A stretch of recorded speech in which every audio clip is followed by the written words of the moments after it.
All right, Shalom Israel. Another wonderful day in the Virgin Islands. My wife and I are very thankful to Brother Yona and our Father, the Creator, who has make it possible to do this teaching this morning. I don't know, I haven't fully understood, but the same day I started doing those teachings, my voice started giving me some problems.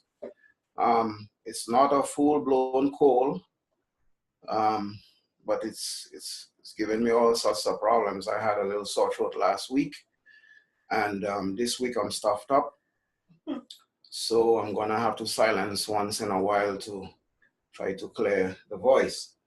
I welcome everyone, and again, I'm very thankful to be your teacher this morning. Welcome. I just want to take a second and greet every one of you. I don't know the names. I think if we went through this list, we would be here a little while. But I welcome each and every one of you, and I hope and pray that, the teaching today would bless you. And I always ask for those of you who are blessed by it, that you wouldn't keep it in a book as part of your notes, but that you would learn it well enough that you would be able to teach it to someone. I must say that, not bragging, but I have attempted to show these very teachings to some of the church members, including the pastor where I used to go at one time. And for some reason, they're not interested. And I told them, listen, I'm not asking you to change anything. I'm not asking you to follow me. All I'm asking you is a few minutes that I can show you, what we have learned. But again, they're not interested. So the Bible tells us plainly, if those of your home don't want it, you're going to have to take it to the streets. And this is what we are doing. Hopefully that someone hearing my voice, whether on YouTube or whatever platform, that is looking for, let's say, the truth, or that's looking to see what else is available in this world, would hear these presentations. And as a matter of fact, I think it's already working, because I went on, I think it was evening to evening, and I saw a comment that somebody was very happy to see it, and that they was looking to do some changes in their lives because of it. So we all ought to thank the Father, not me, because by myself I cannot do anything. But using His words, you would be surprised the effects and the benefits of using the Father's words. Again, my name is Brother Felix. I have my wife here, Leah, that's going to help us with the presentation. And I just want you to know that what I'm going to present to you today was not something somebody taught me, or we sat down with books and studied. But as I try to find my way around, not believing in the luminaries or the calendar that the Father has set up for us, which are the luminaries, I was holding on to the man-made calendar, and I thought, well, what else could there be that is right? But as I studied these very things that I'm going to show you, I come to understand myself that the Father does not use these types of things to teach people, especially when He has left His instructions. If He left His instructions and He gave us the Torah, somebody else can write the Torah or the Torah or whatever. That doesn't concern us. What we need to look at is what He has left. And again, we're going to take a look at that. We have looked at evening to evening last week. The week before, we did the evening and the morning. And to start out, we did day and night. So today we are going to look at the Roman calendar. It's a very big presentation, because when I do it, I want to try to cover as much as I can. I don't like giving people one verse and make a doctrine or teaching out of one verse. So if I am teaching, you're gonna have to be very patient because I'm gonna give you a book full. So we're gonna do the Roman calendar part 1, and we divided it into 3 parts, like I said, because there's quite a bit in it. We don't want to give you too much at one time, and then you're misplaced. I figure if we did it a little at a time, it would be better. So let us begin our presentation this morning. And again, welcome everybody. And we are very happy to have you. Okay, this is me a lot of years ago. And I think we did that presentation some time back. The lunatic Sabbath. Wow. When discussing or even making mention of the lunar Sabbath, or what we will have to change, I think we'll do a little change here based on what the brother said. I think it was a good idea. The calendar of the luminaries instead of the lunar calendar, but this was already written. So I figured let's just do it that way for the last, and then after that we will change it. But when discussing or making mention of the lunar solar or the lunar Sabbath, and again, those listening for the first time, we said that the lunar Sabbath is short for or representing all of the luminaries, the sun, the moon, and the stars. Okay, so many times we say lunar Sabbath and people think, well, it's only the moon, but it's not so. If you use only any one of them, you are going to be wrong. They all have to be read together. We have first, second, and third witness. So they all work together. So you are immediately set apart by the world as loonies. They then refer to you as lunatics. And I have seen many videos about that. And something tells me we are doing something good. Remember when you were young and going to school, you were made fun of because you were different? Some of us are still in school and still being made fun of. If your eyes were different, you were laughed at. If you had a body imperfection, you were laughed at. If your fashion was not up to their code, you were laughed at.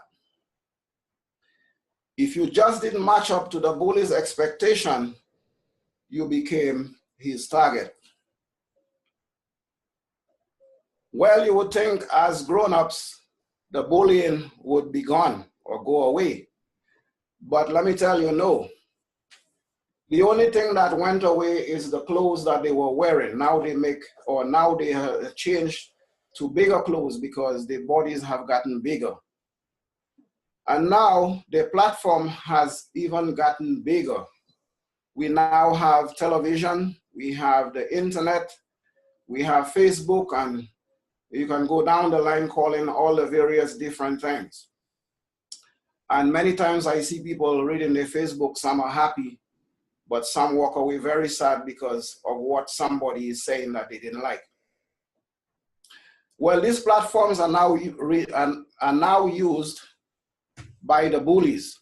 So the bullies are now using all of these platforms.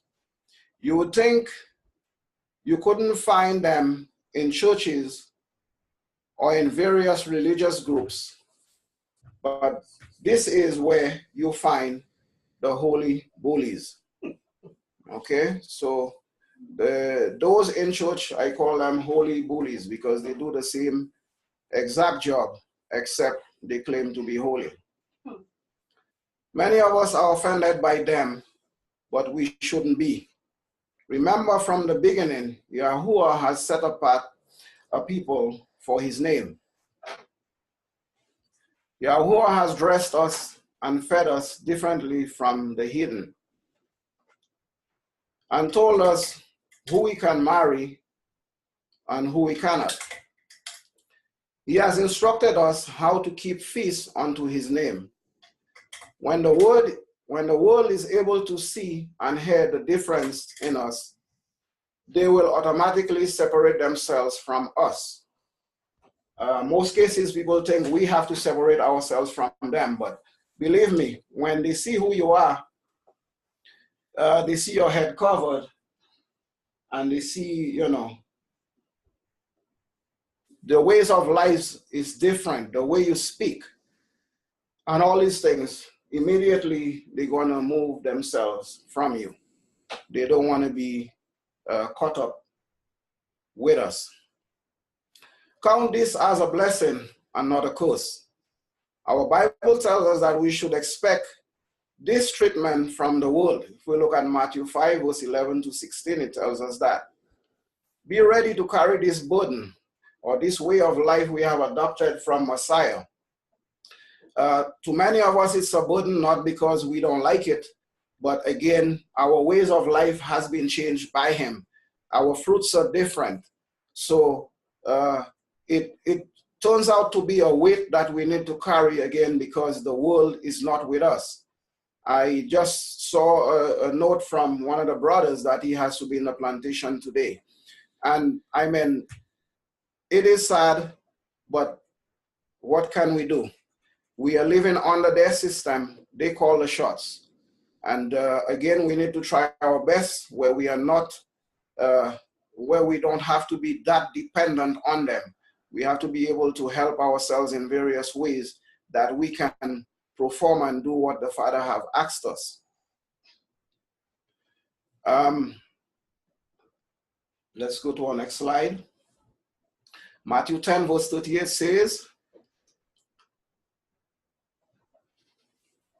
And he that take not his cross and follow me, after me, it is not worthy of me.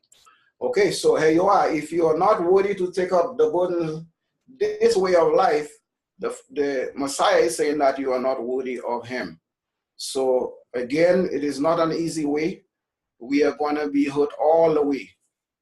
Seeing that we are under the curse of Deuteronomy, we can see that we have to pay the penalties for what our forefathers did. You are the children of Israel.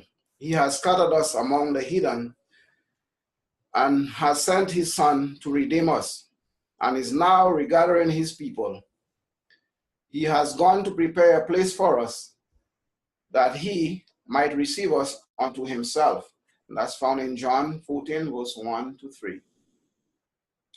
So I want to tell you, lift up your head up high and live for him your best life, because of the hope we have in the risen Messiah, that one day we all will be resurrected to life everlasting and reign with him forevermore. That is a hope that the world does not have. Most times you ask them what would be a condition after death, and they say, well, who knows? Some will tell you, well, I don't care. But as people of the Most High, we have a hope that one day he's going to come back to redeem us, that we will live with him forever. And we will question the source of your food. Is it from Yah or someone else? So your teachings, where are they from? Is it from the mother church? Is it from, well, a lot of people say, no, it's not from the mother church because it's from First Assembly or whatever. But again, it is the mother and they are all her children. So again, let us continue. This presentation is lengthy and you can easily fall behind. That's why we kind of break it up in a couple of pieces so that it will be easier to follow. But it is necessary to prove or disprove some of what we have been taught. It covers, number one, the early Roman calendar. That term is, you need to be aware of. The early Roman calendar was before the Julian, which we will look at also, and the Julian was before the Gregorian calendar, or the Rome, or the Catholic or the Christian calendar, which we have today.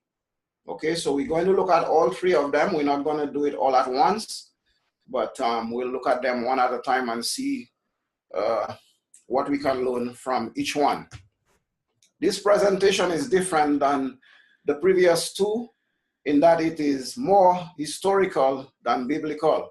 So we're not going to do much Bible verses, although we will touch it, but this one we will do more history than Bible. Yahweh's calendar, was it for primitive time? Some people will tell you yes. Has it become obsolete?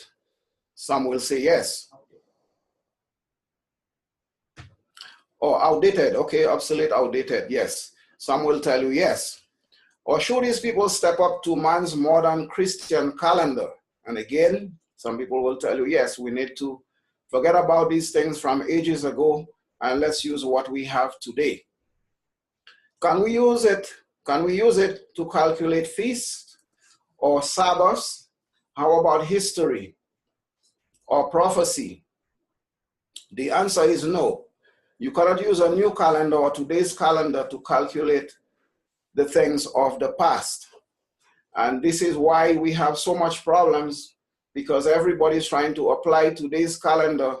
Let's see, the Messiah died on Wednesday because whatever.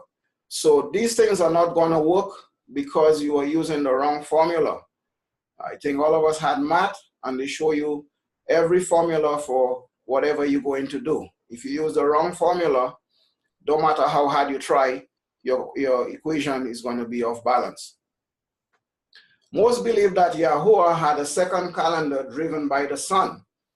And up to yesterday, I was looking at somebody's presentation and he's telling you, yes, the feast, they will tell you, yes, is controlled by the moon. But the 7-day Sabbath is controlled by the sun. And of course, there's no scriptures to show you that.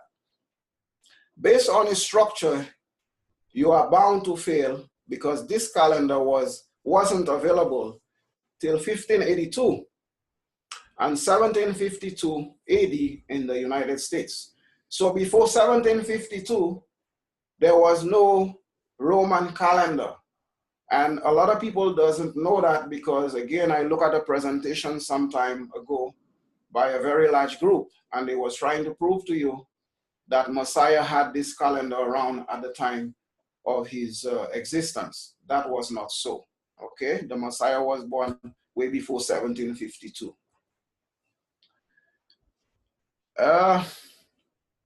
Let's be like the Bereans. Again, in that they received the word with all readiness of mind. So we need to be in a position where we are ready to receive. I know most of you all are. And those who are not usually turn away and turn things off. Again, I was looking at YouTube at one of my presentations and somebody said, I'm confused. I'm going to go back to what I already knew.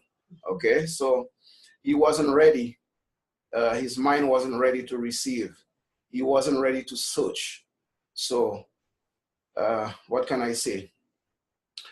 But again, our search has to be daily, as much as you can. We cannot search once every 3 weeks, or when you hear something, then you search. Our search has to be daily all the time. And we have to spend some time in our Bibles that we can learn and be able to teach others. We have a warning here. Statements and scriptural facts made in this presentation may be dangerous to your religion, your headquarters, your pastor or pastors, your beliefs, your friends and associates. These presentations are written to bash or beat, or I learned a new word while watching some other videos, to cut. We're not in the business of cutting anybody. Let's do that again. This presentation aren't written to bash or beat or cut up any, or to prove that I am smarter than anyone else.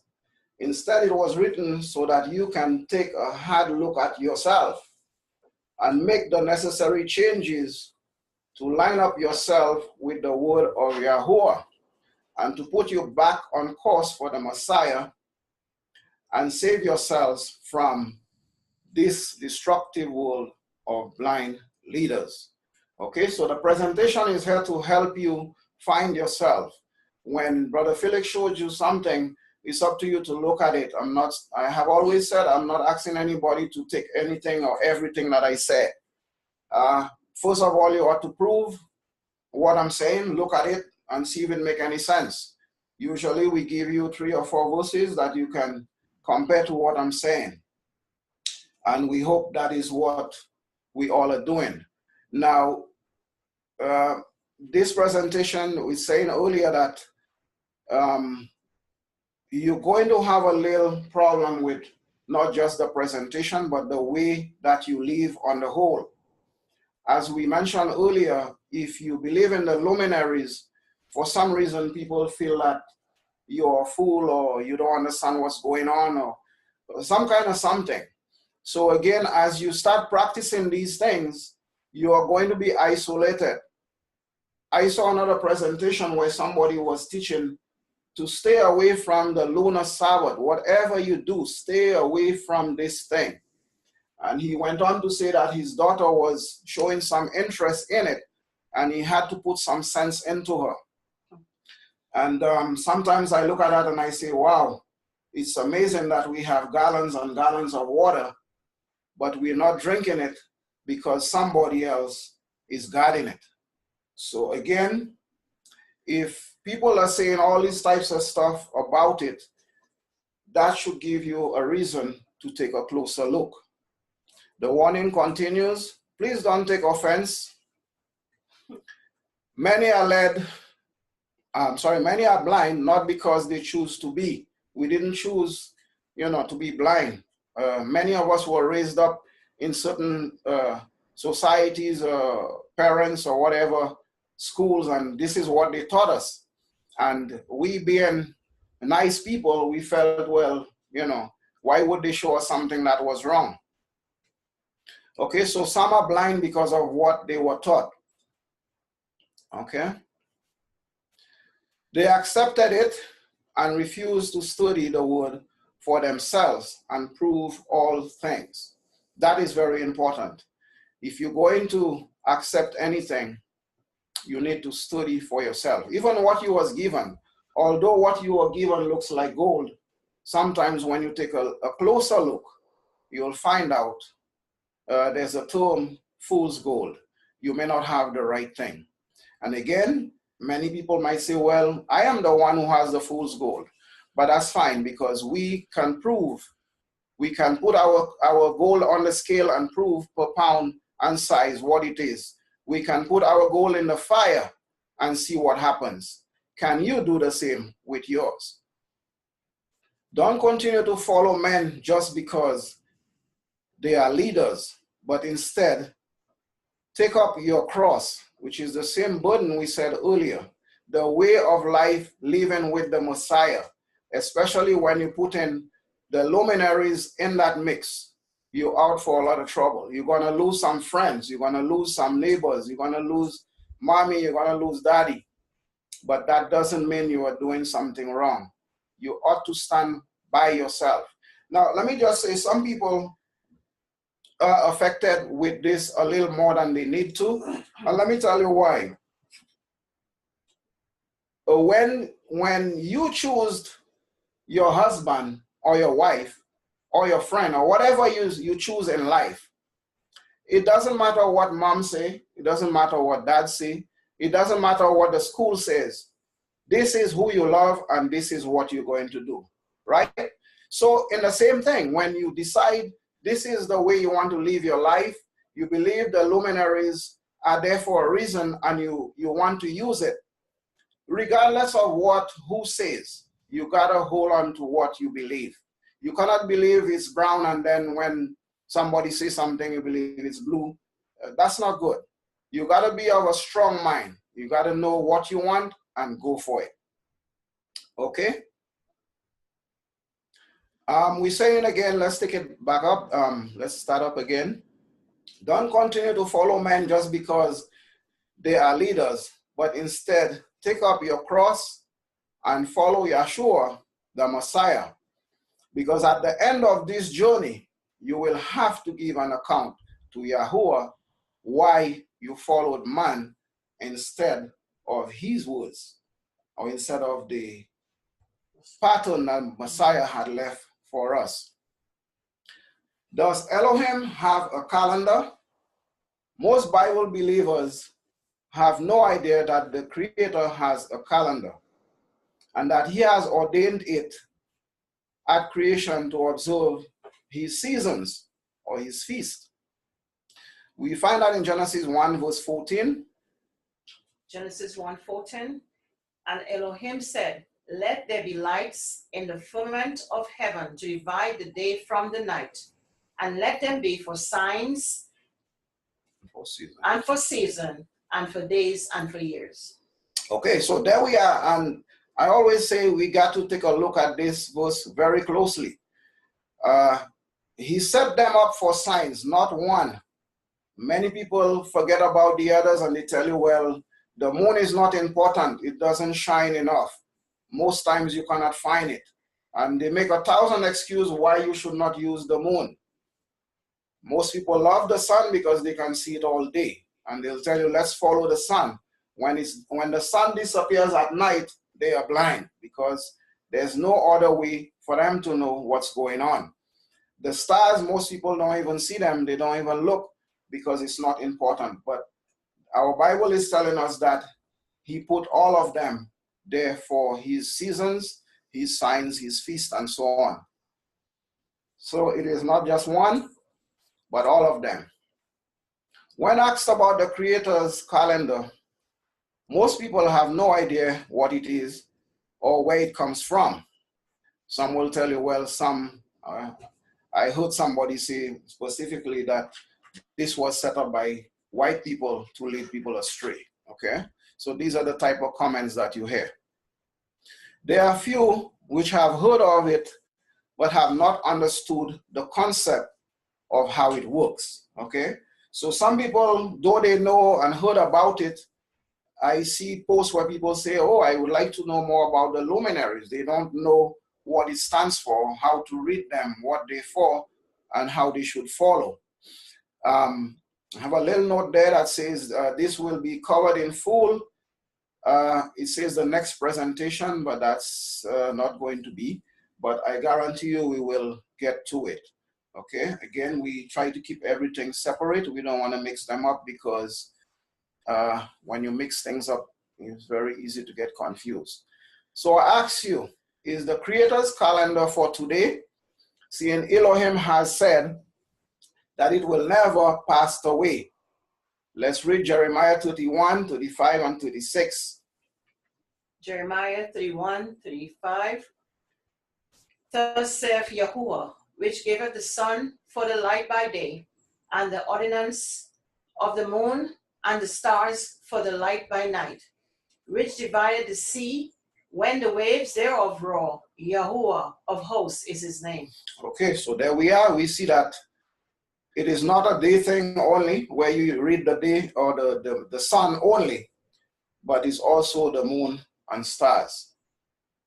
Has Yahweh done away with his calendar, special days, and is now recognizing the Roman, Gregorian, or the Muslim, or the Chinese, or any other calendar developed by man, and the special days? Again, some people will tell you yes. Or is Yahuwah going to adopt to your style, your laws, your beliefs, and cast his aside? Do we really believe that the Father who put those luminaries in place to show us his signs, what time is day, what time is night, what time you should worship, and so on, do you really believe that he's going to put that away and then follow what I say, which I prefer? Oh, I love the sun, so I'm going to use the sun. I'm going to do everything according to the sun, and then the Father will follow. Do you think that's how it works? Is this where the Creator became a Christian? And I put this here because most people that are Christian believe that the Bible is Christian. So therefore, they make everything Christian, even the Father. And I tell you, it's not worth laughing at, because the Father is not a Christian, believe me. The world teaches us today that there are many religions, but we all worship the same God. And that there are many roads, no matter which one you follow, they all lead to heaven. The question is, can we find this anywhere in our Bibles? And the answer is no. Again, man has decided how he wants to do things in life, and he figures that the Father will follow, but it doesn't work that way. You follow him. He is the potter, he says. You are the clay. The clay does not say, listen, potter, I need to be this or I need to be that. So you don't decide what day you're going to worship and then tell the potter what you want. It does not work that way. What does the Creator calendar looks like? We'll take a quick peek here. And for those who don't know or is seeing it for the first time, this is what it looks like. And we have the left and we have the right. Okay, so if you read from the right or you read from the left, it's the same thing. All right, so we will cover that in full again in one of our presentations. Don't worry about it. We will show you from number 1 to day 30 how it should be read, what it is, and all of that. The Creator's calendar, the luminaries, was made to give light upon the earth, both during the day and at night. They separate day from the night. They also exist to make significant events such as his holy days, his signs, his wonders to his people, Israel. I made a mistake again. Let's do that again. They also exist to mark significant events such as his holy days, his signs, his warnings to his people Israel. He, Yahuwah, is reflected in this calendar when he asks us to rest on the 7th day as he did himself, or as he rested. Man's calendar was also designed by them to reflect the power of the papacy or Rome and show their authority among the heathens. So we have 2 calendars. One is designed by the Father, and he shows you his holy days and so on through his calendar. Now we have man's calendar, which is designed by Rome for their people. So we cannot be half-half. We cannot use the Father's calendar for certain things and then we use the Roman calendar or man's calendar to find our Sabbaths. It just cannot work that way. Remember, the calendar you reverence or respect shows which master you serve. The servant will keep his master's holy days or holidays and feast. The question again is, whose holy days are you keeping? Man's calendar and their holy days. Down to your left, designed by man, has failed and has been changed and will continue to fail and be changed with time. Now, there's a lot of people who don't believe that, but we will show you in our presentation as we go that man's calendar has failed and will continue to fail. And here are the list of some of the holidays. We cannot list all because I would need a couple of pages. But we put some of the main ones like New Year's Day. That is the day that you get drunk and fall over the place. And you're happy because you saw another year. As we go through the presentation, we'll see that New Year's was in March, not January. January did not exist. But don't say too much. We'll show you as we go. We have Epiphany. We have Columbus Day, Good Friday, which is a very good day to say. The other Friday seems to be bad because this one is good. Thanksgiving Day. We have Black Friday. Somebody say, wow, Black Friday too. Yeah. St. Patrick's Day. Mardi Gras or Mardi, what is it? Mardi Gras or Mardi Gras. St. Valentine's Day, Labor Day, we have Easter, we have Sunday, every Sunday. Halloween, we have Mother's Day, Father's Day, Christmas, and every Sunday. Like I said, that is not the whole list, but you get the idea. The Creator's calendar, designed by our Creator, has never failed or been changed, and continues to guide Yahuwah's people as designed. So what this is saying is that if you spoke to your great-grandmother 300 years ago, she would tell you the moon, the sun, and the stars are doing the same thing every month. It has not changed. It still points you to the feast days. It still points you to the Sabbaths. It still points you to the beginning of day and the end of day. Still does it. I was taught that from creation till present, that Saturday has always been the seventh day of the week, and therefore the holy Sabbath day. And that we have had a continuous weekly cycle that has never been broken, changed, or lost. I now know that this statement can easily be proven false. This will continuously be proven in this presentation. Okay? Who determines the seventh day, or when the seventh day or the Sabbath will be? Remember Saturday and keep it holy. Do we find that in our Bibles? Okay, so who determines when the Sabbath will be? Is it Rome? Is it your state? Is it your religious leaders or groups? It shouldn't be, but on the most part it has been.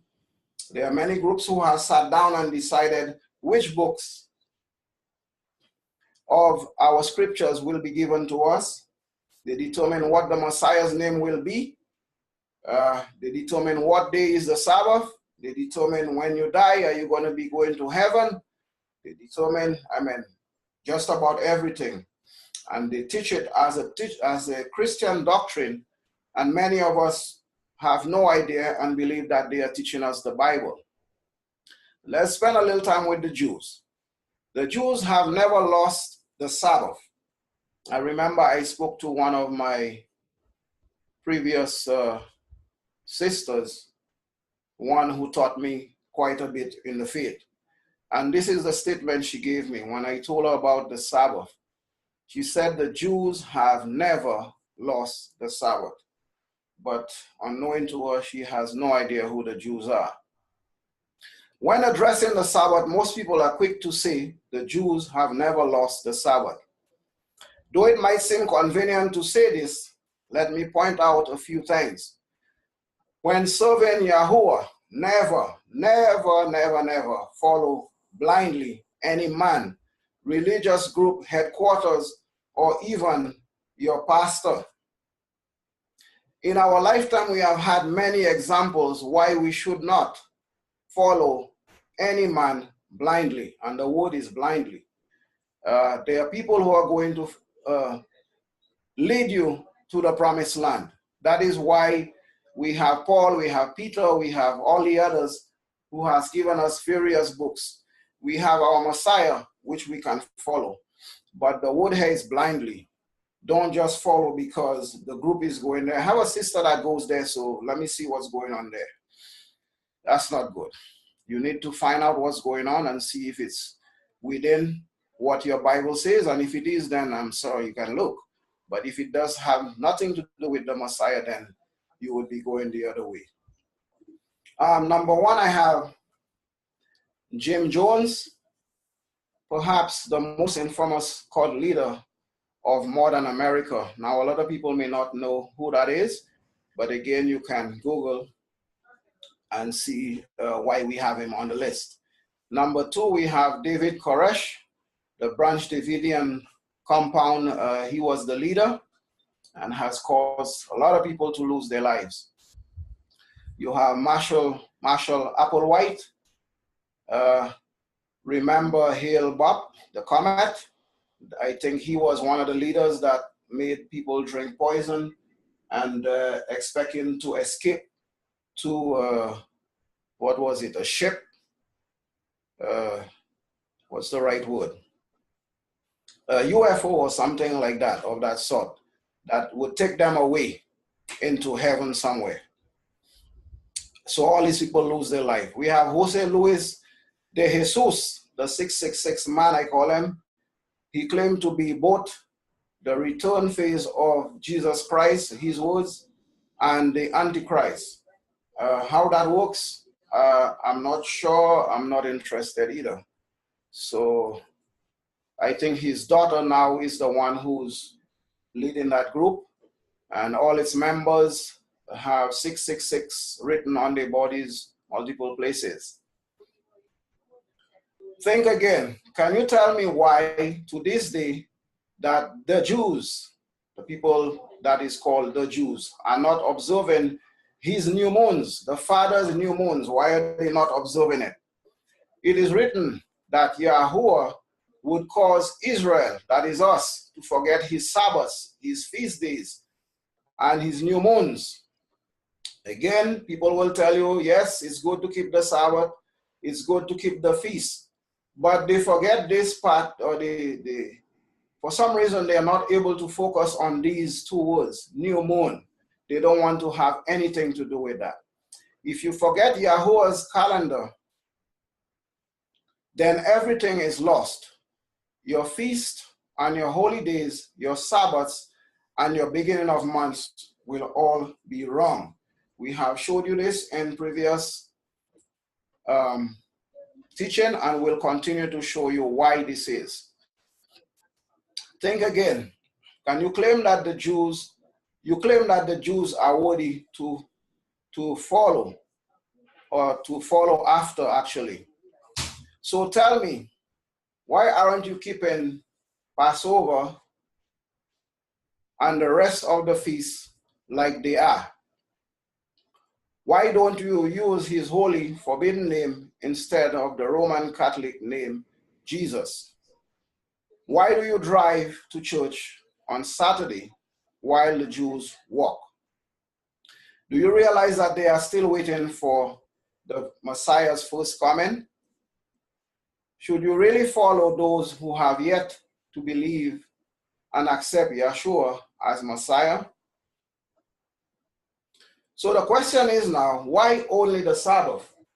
When you talk to people, they refer the Jews to you, and they tell you, well, the Jews have always kept the Sabbath, the Jews this, the Jews that, but they don't do anything else. They drive to church, the Jews don't drive. Why don't you walk also?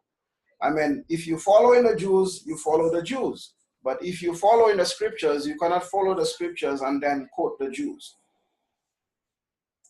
Many follow the Jews blindly, believing that they have always been Yahuwah's chosen people. Therefore, they must have the Sabbath correct.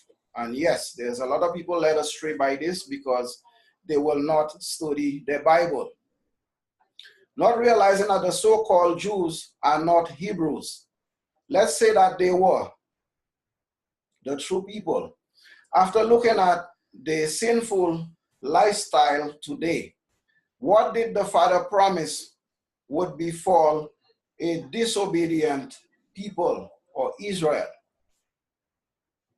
Did he promise if they were disobedient and broke his laws that they would be the most prosperous people in the world? Was that what he promised? As we read Deuteronomy 28:15, you will see that's not what it says. It says that they would be cursed. And as we go down the list, I guess as you take a look at it, you go down the list and you will see that these people does not meet up to what the list says or was listed. Are they accursed people today? No, they're not. Don't they own everything? Yep, they own everything more than you believe. Banking and insurance industry, they own. TV, news industry, they own. Manufacturing, and a whole lot of other stuff they own. So that should tell you, be careful. That should give you, what's the right word? That should give you a little hint that something is wrong. You can read what was promised to a disobedient people. Okay, read what was promised to a disobedient people as you read Deuteronomy 28.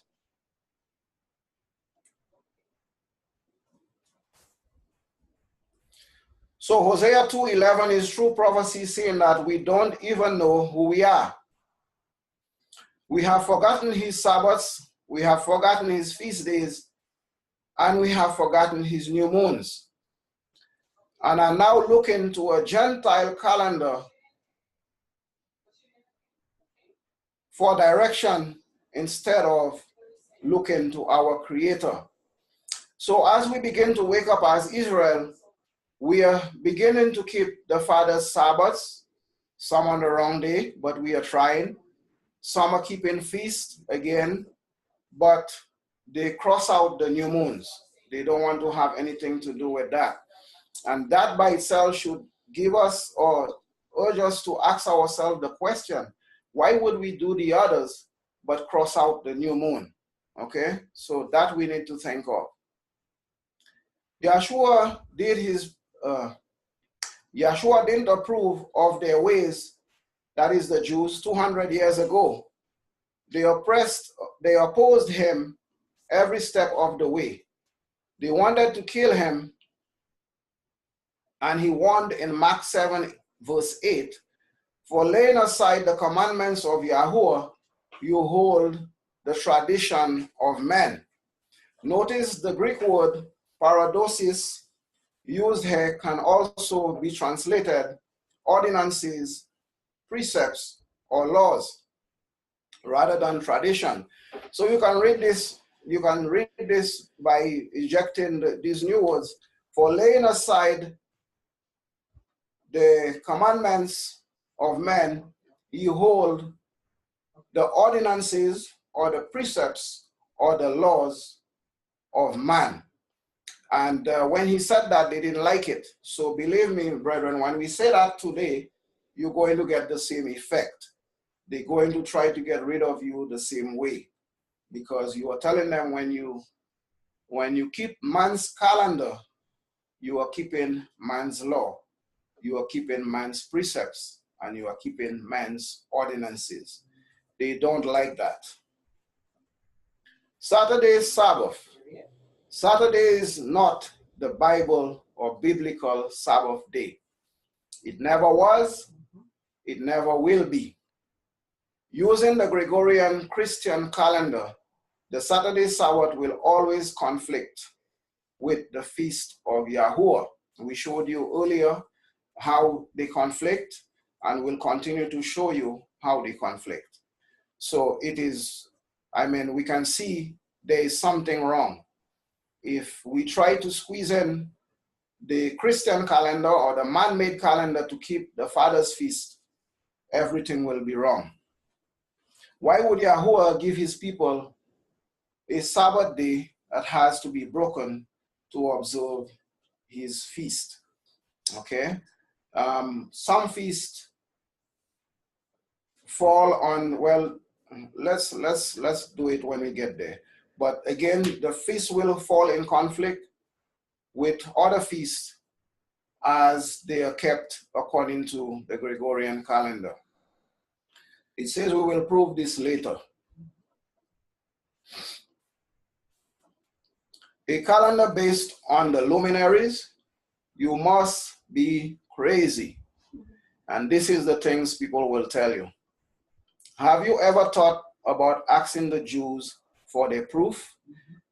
And again, this is very good, because when you try to show people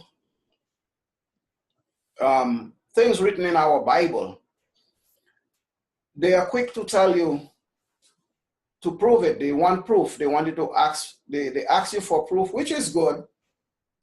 And anybody who shows you anything, you should ask them for proof. Have you ever questioned your pastor or your church, your headquarters, or even the same Jews? Most times you ask, if you would question the Jews, people would find it's out of place to question the Jews. So again, if you question in myself, I think it is also good to question your teacher, your pastor, the Jews, and whoever else you look for instruction. Now, let me just tell you, I did question in the beginning of my walk, I did question my priest. I was about 14 years old, and my mom sent me to church on Sundays, and I knew that was not the Sabbath. There was something wrong with that. So one day after service, I met the priest and I asked him about the Sabbath. Did you change the Sabbath from Saturday to Sunday? Because that's what I was taught. And the priest laughed and he said, no, we wouldn't do something like that. And it is good to question, because unless you question, you are not going to know the truth. Jewish people don't have it. And when we say Jewish, we all know what we're talking about. The Hebrews were given the Creator's calendar from the beginning of time. This is why Yahuwah told them to keep the feast. For example, the Passover on the 14th day of the first month, or the first lunar month. Did you hear them ask, what is that? Yeah? They didn't ask because they already knew how to use the moon to observe Yahuwah's feast days and other things that I guess would come up. So if they had it back then and don't have it now, wouldn't you agree that they lost it? Or we lost it, in fact, not they, but we lost it. Because the Bible tells us, because of our hardness of our hearts, he was going to take it from us and he would cause us to forget. And this is where we are today. And we have forgotten so much that we doubt the truth. The unbroken cycle. Many believe that Rome has changed the beginning of the year from March to January and have changed the beginning of the day to midnight, or from whatever time they had it to midnight. But that's not all. They have also changed the calendar from having 30 days to 29 or 28, 29, 30, 31 days. And as we go on, we'll show you that there were months with way more than that. The unbroken cycle, they have dropped all of Yahuwah's holy days. They tell you that these things were nailed to the cross. You no longer need to keep them. Claiming that they were nailed to the cross and have replaced them with their own holidays or holy days. Yet you don't believe that the calendar has changed? Can one make all these significant adjustments and yet maintain an unbroken or unchanged cycle? Is this possible? Let's further see. Have you ever heard of the year of confusion?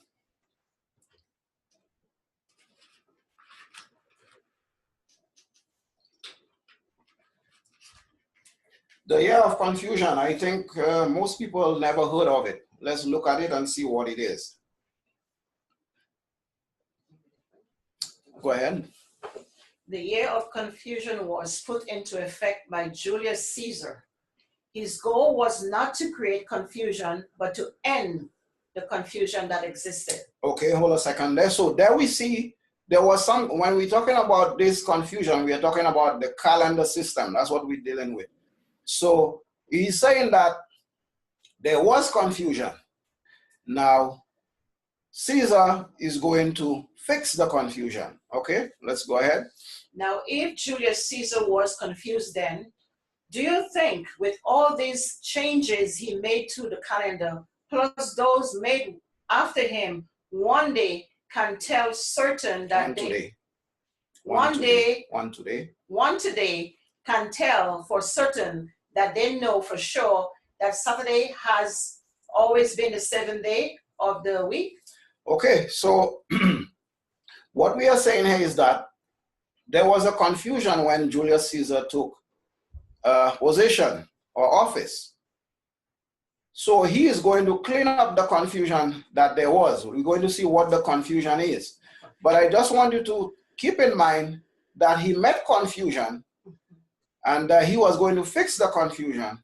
And after he left, there was still confusion. So keep all that in mind. Let's continue. Here's what caused the confusion.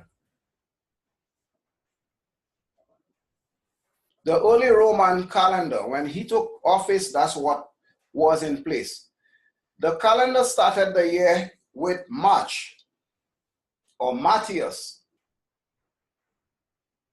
and consists of 10 months. So the year had 10 months, with 6 months containing 30 days and 4 months containing 31 days. The winter season was not assigned to any month. So the winter was wild. There was no month to tell you, well, this is winter. So the calendar year only lasted 304 days, with 61 days unaccounted for in the winter. The next year began in the spring at the sighting of, maybe we shouldn't use that word, the new moon. So here it is, you can see that they were using the new moon because this was what flagged. They don't want to use it today, but this is what showed you when the year began, so that Rome now would begin the year because of the new moon. But let's look on the left. If you look on the left side at the little diagram that I have here, you would see 0 with question marks. And there's 2 of them. That is the winter months. There's no month assigned to them, just 61 days floating. And again, how they would know that the winter has ended, they would cite the new moon, the same new moon that we don't want to look at today.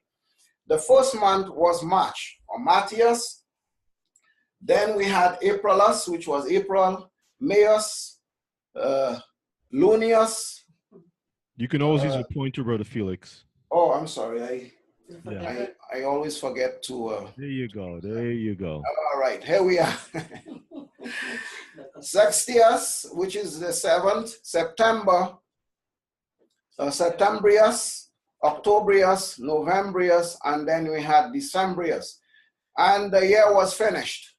So we would wait till the new moon appeared after here, and then we would show where Matthias or March would be. A little more on that a little later. We will touch that a little later. I may have to come back there to show you 1 or 2 things. Unbroken, unchanged cycle. Yep, some people would like to believe that. Incomplete calendars. Read for us, Leah.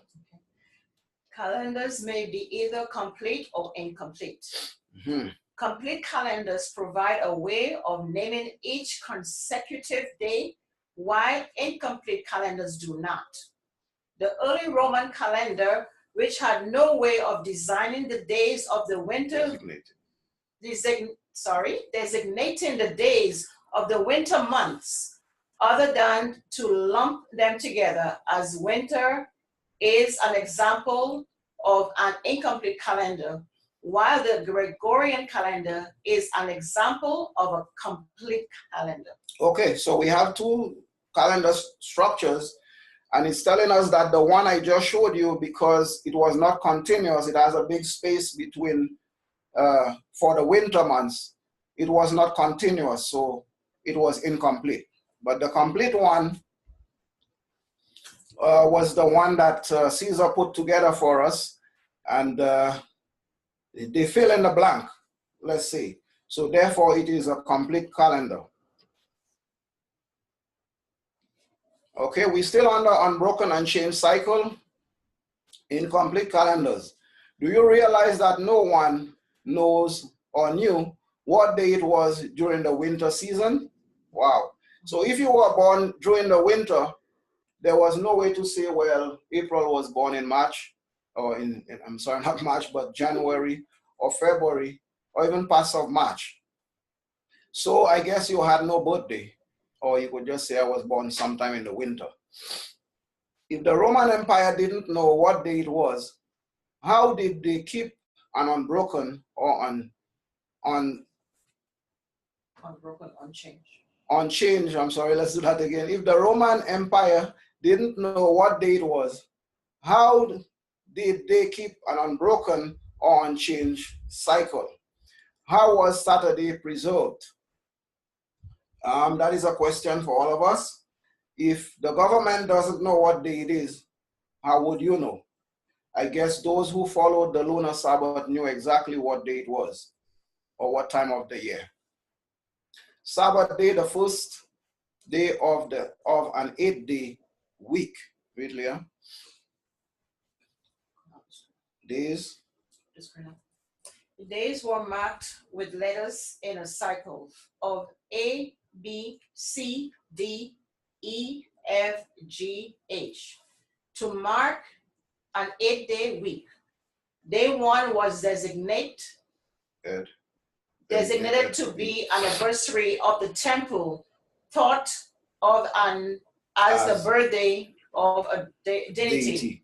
Okay, so what we're saying here, or what the slide is saying, out of the 8-day week, and there was an 8-day week before, and the first day of it was dedicated to the temple, anniversary of the temple,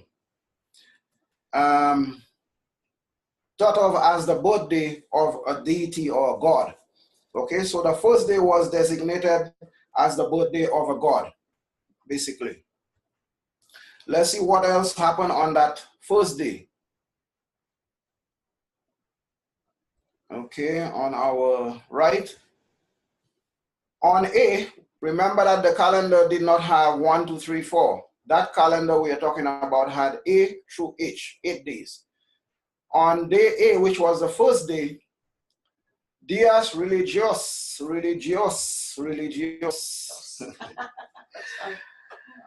Say it in English, religious, okay? Okay, so that the first day was the religious day.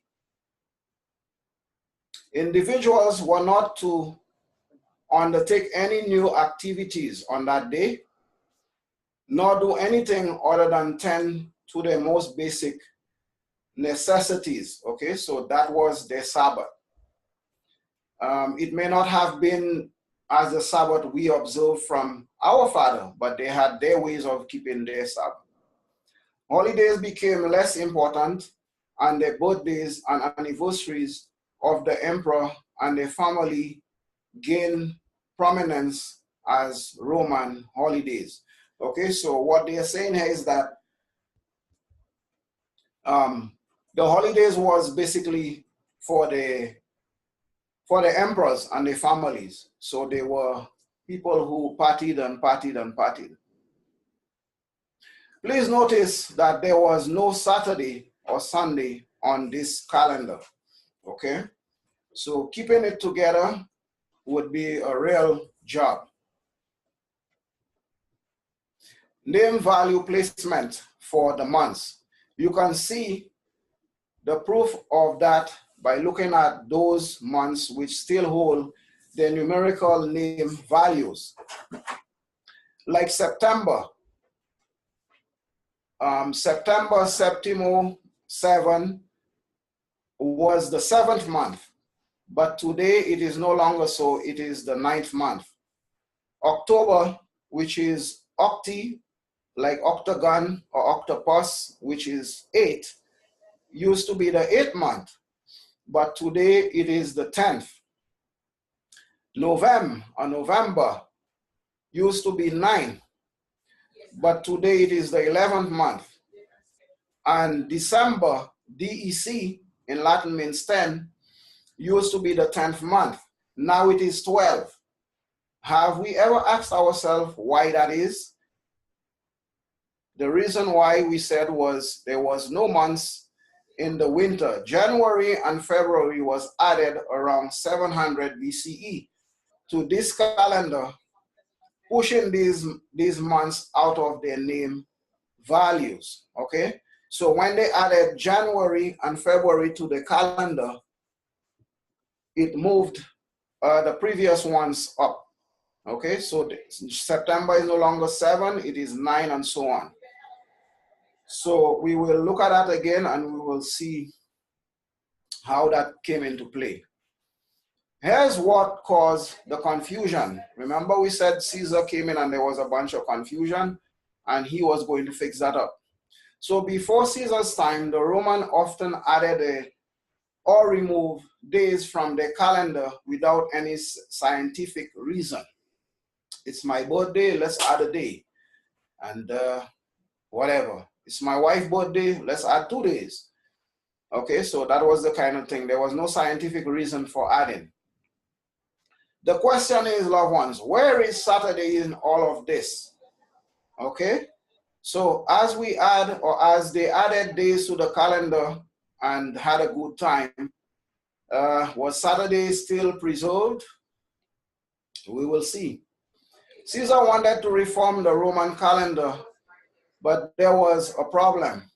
The calendar was so far off track that the months and holidays were no longer in their traditional seasons. Okay, so those seasons began to stray. We're still looking at what caused the confusion. For us, it would be like having Thanksgiving in September. This had been caused by decades of sloppy calendar keeping, and by the fact that lunar calendars do not follow the seasons. Okay, now I didn't put the lunar calendar business in there. That is part of the quote that I took from my studies. So that tells you that there was a lunar calendar in place before all of this. Regardless, Saturday, do you think did it still keep its original place? Some people still say yes. Okay, let's continue. Caesar decided to return the months to their normal seasons before introducing, I guess, his new calendar. It says a new calendar, but I would say his new calendar. To do this, Caesar followed the advice of an Egyptian astronomer named Sojournes and added 90 days to the year that was known as 46 BC. So he added 90 days to the year. It became the longest leap year in history. But again, they're not going to tell you that. They're going to tell you, well, that was a long time ago. Why don't you forget about that? But if you do forget about it, you'll never know what went on. Do you still believe that Saturday wasn't affected? Some people will still tell you, yes, it wasn't affected. Caesar divided the 90 extra days, 90 days, 90, not 19, 90 days into 3 temporary months. 1 month was added between February, another one was added between March, or between February and March. 2 other months were added after November. The year 46 BC had 15 months and was 445 days long. So this is why, or this is what, sorry. So this is why it was called the year of confusion, okay? So there we are.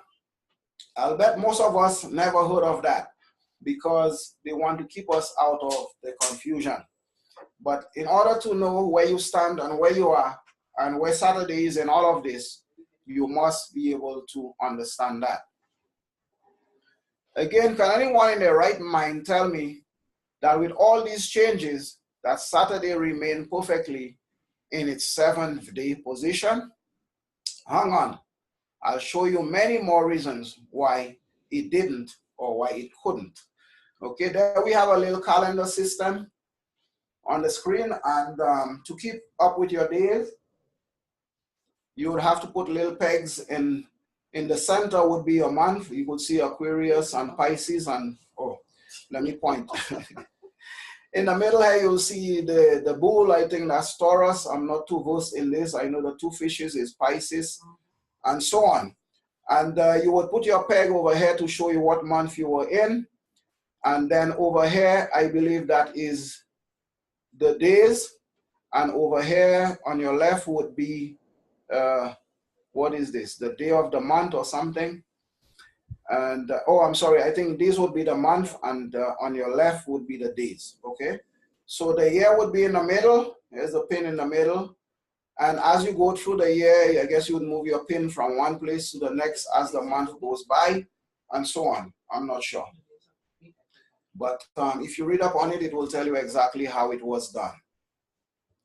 The Bible declares that he would think to change times and laws. Daniel 7:25, this scripture has taken many, not just Christians, unaware. Many teach that this is speaking about Constantine and Pope Gregory or Pope Sylvester the First in 314 to 335 AD, when they changed the Sabbath from Saturday to Sunday.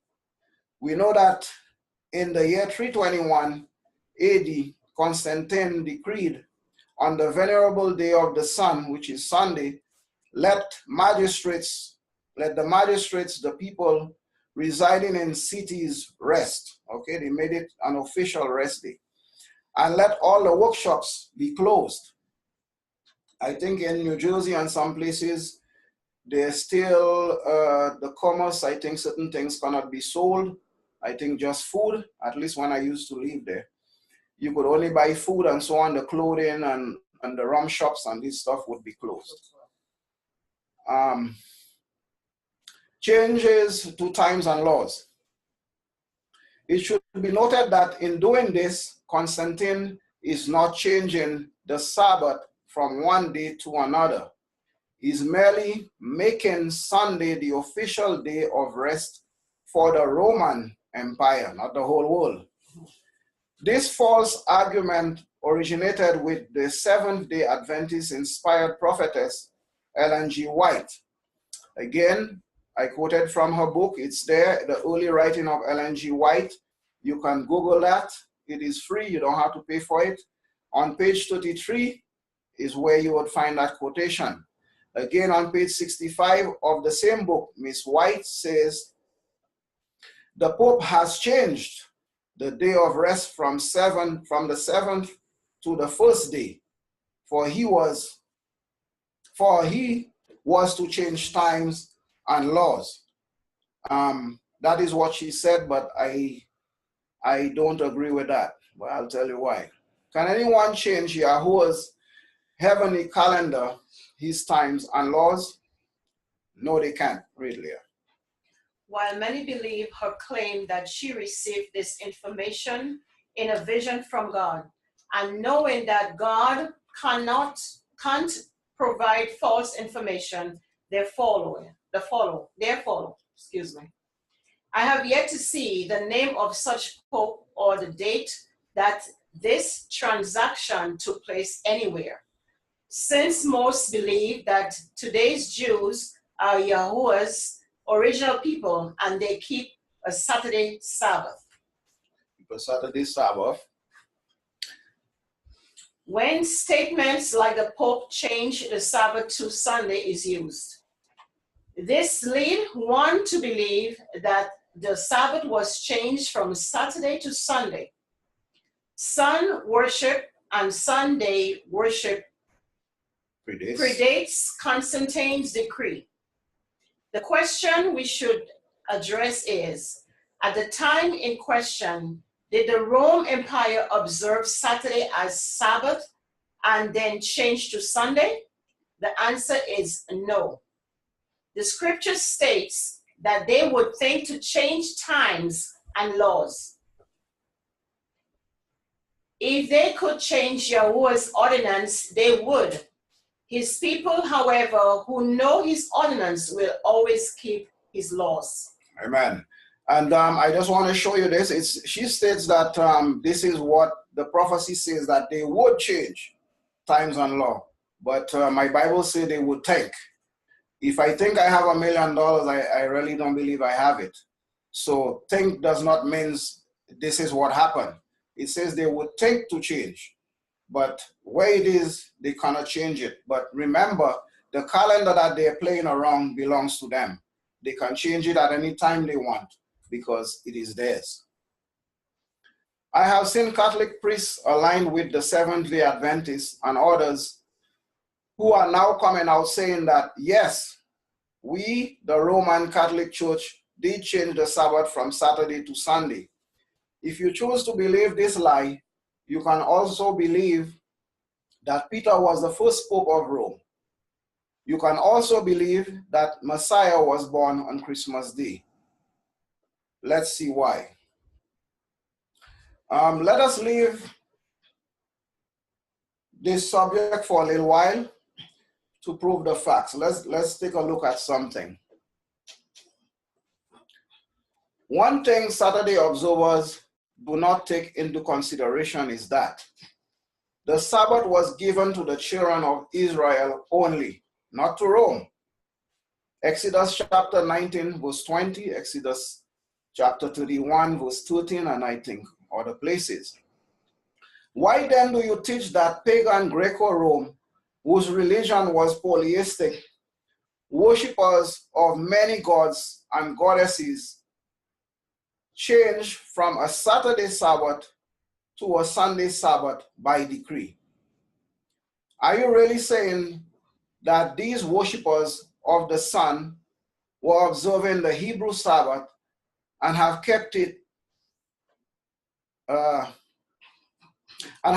perfectly in sync throughout time, and today is defining it as Saturday? Is this what you're really saying? We'll show you why that doesn't make sense. The facts show that when Constantine changed the laws in favor of Rome, Christianity and the fact shows that when Constantine changed the laws in favor of Roman Christianity and protected them, they did the opposite for the Jews, who were using a lunar calendar at that time and dependent on the crescent of the moon to calculate their feast. Now, we know they were using a lunar calendar. It tells us that, and it tells us Rome themselves were using a lunar calendar. And I guess their calendar was based only on the moon. Many laws were changed to oppress the Jews at that time. In BC 135, serious Roman persecution of the Jews began. They were forbidden upon pain of death from practicing circumcision or reading the Torah, eating unleavened bread at Passover, etc. So what we're saying here is that when Christianity started taking effect and those laws went into place, they were not for the Jews. They were not for the Hebrews. They were against them. So why would you take something you were against to practice? Let's continue. A temple dedicated to the Roman pagan god Jupiter was erected on the Temple Mount in Jerusalem. A temple of Venus was built on Golgotha, just outside the city. The temples were burnt. Christians hated the Jews and didn't follow their customs. It was illegal to marry, join, or follow the custom of Jews. So why would you believe that this Christian kingdom followed Jewish Saturday Sabbath? Now again, when Constantine put his decree together, if you would look it up, you would also see that they also segregated themselves from any Jewish practices. If you wanted to follow the Jews, as we read earlier, you would be killed. This is why they made sure that the Easter did not fall at the same time with the Jewish Passover. Okay, so this is why they have a set time for that purpose. They didn't want their feasts to fall together. So this we need to take into consideration when we talk about the Romans kept a Jewish system intact and kept Saturday Sabbath for us. let's see what type of people the Greeks and the Romans were and their decrees. Okay, so a lot of people don't know this, so let's take a look and see what it was like living among them. First Maccabees chapter 1, verse 41. We could read the whole book, but for this study, we'll just read from verse 41. Verse 41. Moreover, King Antiochus wrote his, let me redo that again. Moreover, King Antiochus wrote to his whole kingdom that all should be one people, and everyone should leave his laws. Okay. So all the heathen agreed according to the commandment of the king. Verse 43. Yea, many also of the Israelites consented to his religion and sacrificed unto idols and profaned the Sabbath. Okay, so we see what's happening here. Remember, people are saying that these people, the Greeks and the Romans, hold on to the Sabbath for them, because remember, they're saying that they changed it from Saturday to Sunday. You cannot hold on to something that wasn't there. Now look at the conditions of the Jews, the Hebrews. Look at what they did to them. So if this is the type of practice and the way that they treat them, why would they hold a Sabbath in place for you? Continue, 44. 44. For the king had sent letters by messengers unto Jerusalem and the city of Judea, that they should follow the strange laws of the land. 45. And forbid burnt offerings and sacrifice and drink offerings in the temple, and that they should profane the Sabbath and festivals days. Okay, but look at this. Why would they keep a Sabbath intact for you? And right now, the book is telling you that they profane the Sabbath. How could you profane a Sabbath and keep it? Continue. 47. 6. 46. And pollute the sanctuary and holy people. 47. Set up altars and groves and chapels of idols, and sacrifice swine's flesh and unclean beasts. Okay, look at this.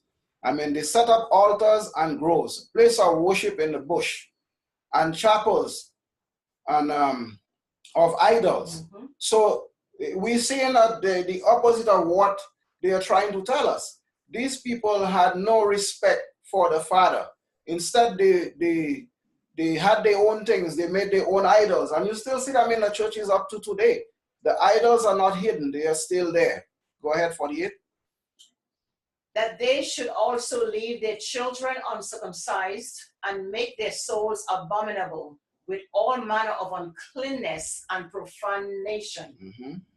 To end, verse 49, to the end they might forget the law and change all the ordinances. Okay, 1 second there now. If they cause Israel to forget their laws and change the ordinances, you think Rome will then remember them and keep them for you?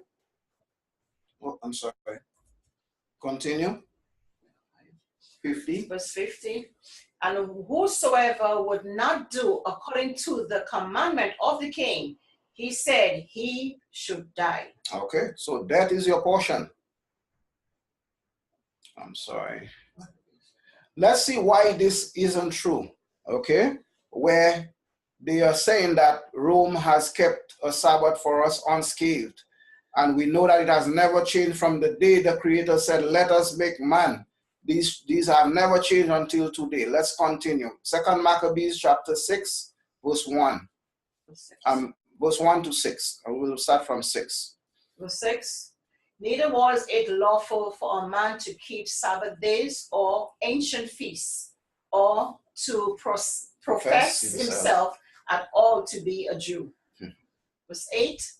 Moreover, there went out a decree to the neighbor city of the heathen by the suggestion of the Ptolemy against the Jews, that they should observe the same fashions and be partakers of their sacrifices.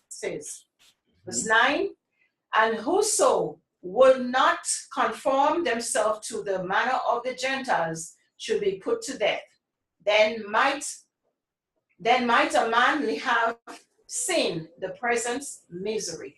Okay, so there we have it. It says if you didn't keep those laws, you would die. So I guess if the people or the government or whoever that would keep the Jewish customs hidden for you would be dead. So the whole thing doesn't make any sense. Let's continue though. Verse 10.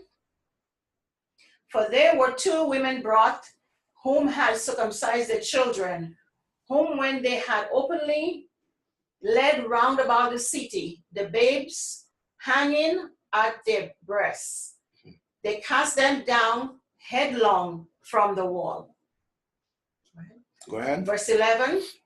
And others that had run together into caves nearby to keep the Sabbath day secretly, being discovered by Felix, were all burned together, because they made us conscience to help themselves for the honor of the most sacred day. Okay, so we see the treatment that they had. I find it very difficult to understand why would somebody say these people were the ones who kept the Sabbath intact for them and have changed it from Saturday to Sunday because they followed. Do you see any light of anything that shows that these people were keeping any Sabbath intact for you? Let's continue. Verse 10. I just read that one. Oh, we just did this? I'm sorry. Okay. Now, does this sound like the Greeks and Romans feared Yahuwah of the Jews and kept their Sabbaths? It doesn't sound so to me, but what can I say? Well, many will tell you that this book isn't canon. Well, the Apocrypha, they will tell you we don't want to hear nothing from. So let's go to one of the books that is canon and well accepted by every nation. Let's see if what was going on during those early years. Let's read Acts 14, and we're going to read from 10. Verse 10 said with a loud voice, stand upright on thy feet. And he leaped and walked. Verse 11. And when the people saw Paul had done, they lift up their voices, saying in a speech of Laconia, they might once the mighty ones are come down to us in likeness of men. Verse 12. And they called Barnabas Jupiter and Paul Mercurius, because he was the chief speaker. Verse 13. Then the priest of Jupiter, which was before their city, brought oxen and garlands unto the gates, and would have done sacrifice with the people. Okay, so we see the same pattern there. These people worship men. And look at the names. Jupiter, that's the name of their gods, and so on. They were trying to name Paul and the others according to their gods. They wanted to worship them. So we still see in the days of Paul the pattern where these people, or the Greeks and the Romans, did not have no Saturday's Sabbath assigned or hidden place for anybody to keep. Let's continue. Verse 14. Which when the apostles Barnabas and Paul heard of, they rent their clothes and ran in among the people, crying out, and saying, Sir, why do ye these things? We also are men of like passion with you, and preach unto you that he should turn from these vanities unto the living Elohim, which made heaven and earth and the sea and all things that are therein. Verse 16. Who in time past suffered all nations to walk in their own ways. Now, I hope we see this. Back in verse 15, Paul is introducing them to who? To Elohim, which made heaven and earth, the sea, and all the things that are in it. Now, if we say these men were so holy that they kept a Sabbath arranged and fixed for us, who are they keeping the Sabbath to? They don't even know who the Father was. You know, so before we say these things, or before we can hold these traditions, we need to see these things. Continue. Acts 14, verse 17. Verse 17.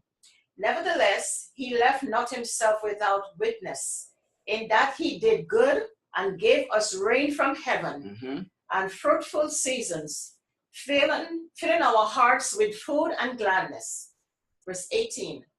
And with this saying, secret restrained they the people that they had not done sacrifice unto them. Verse 19. And there came hither certain Jews from Antioch and Iconium, who persuaded the people, and having stoned Paul, drew him out of the city, supposing he had been dead. Okay, so there we are again. Paul finishes introduction to these people, telling them who the Father is and how he sent rain and food and resides in heaven and all these things.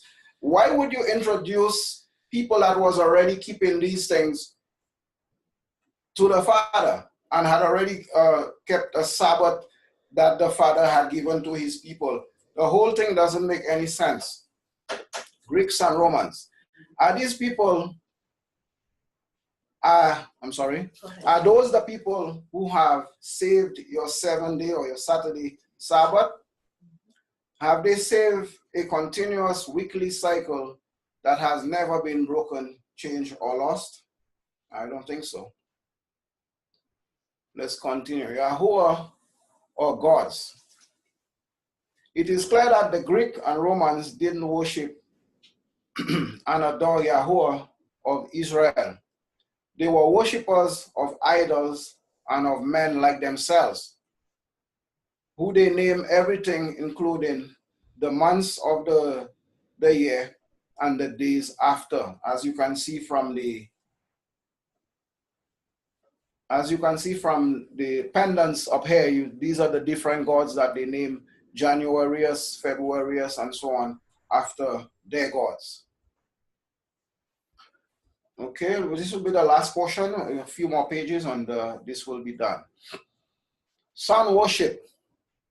The Gregorian calendar is a Christian calendar which is ruled and dedicated by the sun, created by a people who worship the sun. As you look at the picture in the bottom there, the two basically are the same. This is a picture of the Roman Catholic sun worship containing the Eucharist, that is that thing above the guy's head there. Notice the same image of the sun as the above Egyptian sun worship on your right. As an ancient symbol of the sun gods worshiping in Assyria. Notice the crescent moon holding the sun god. Okay, so it's the same thing from ages ago. If you tell me this was preserved, if you tell me what's on your left is preserved from what's on your right, I would say yes, because you can see the same pattern. The people worshiping the god, the sun, the moon, and the stars. Let's continue. Sun worship. The priest or the pope sometimes holds up the sun-boss monstrance. I believe it's pronounced monstrance, strands or strands, which the host, in case for, let me start over. The priest or the pope sometimes hold up the sun-boss monstrance, which with the host encased for the congregation to adore and venerate. And I put the word venerate there so we can see what it means. They are serious. They're not playing around. Okay. To regard with great respect, to revere. Mother Teresa, I think most of us knew who she was. She was one of the, a nun, I think it was, for the Catholic system. And he's telling her Mother Teresa is venerated as a saint. So she is in the same position as the Heavenly Father. The saints are also held in high esteem as Messiah would be, or the Heavenly Father. Okay? Synonyms for venerate would be to revere, to regard highly, reverence, to worship, to hallow, to hold sacred, to exalt, to vaunt, adore, to honor, to respect, to esteem. In other words, it just takes the place of the Messiah. Okay? So this monastress, that thing the guy has in his hand, is what takes the place of our Messiah. Okay?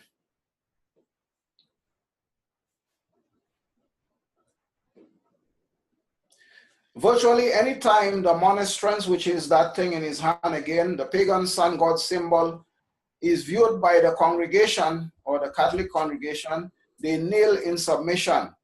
A Catholic cannot walk past this sun symbol without acknowledging it by kneeling and or making the sign of the cross with their hand. Okay, so they have to drop to one knee and make the sign of the cross. As a young child going to the Catholic Church, I saw that and I didn't know what it meant, but I guess now we can see. Sun worship. On the cover of February 2000 edition of Envoy magazine, a Catholic publication, an elevated consecrated host of the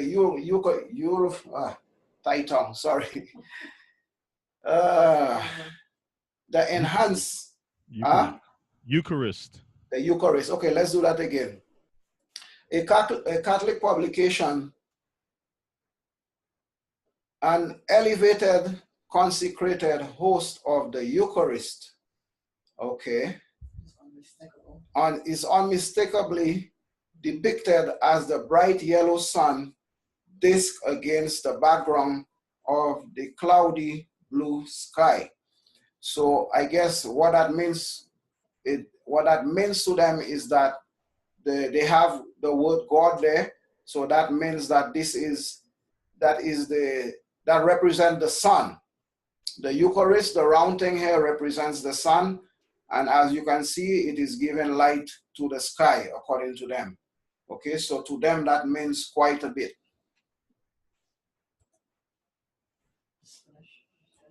Oh, that is the last slide. I was trying to continue, but that's the last. So this is where we're going to stop for today's Sabbath. I think we had quite a bit that we can look back at and study. And we can see from what we have here that there's no way that the Romans or the Greeks had saved Saturday as a Sabbath for us. There's no way that can happen.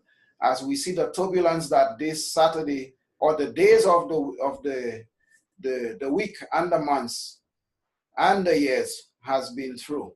Now we're going to go deeper into that in our next session. Like I said, I don't want to give you all of it, and my tongue is well tied up right now, so I will need some time to release my tongue a little bit, and we'll go a little further. So this is the end of this presentation, and I'm going to turn back to Yona. All right, Mishpachah. All right, all praises to our King. As everyone can see, let me get my video going. Okay, so here I am. All right, great. All right, so as everyone can see, the way that the system was set up before, brothers, especially looking at the year of confusion. Let me see if I can, Brother Felix, if you don't mind, let me see, close out your, I think you still have your shared screen up? No, I didn't, but we can do that again. I can share it. No, that's okay. Okay. Sure, okay. No. So if you do, let me see if we can pull this up real quick. I'll try not to be too long. If you type in, because this is important for us to take a look at. Just give me one moment.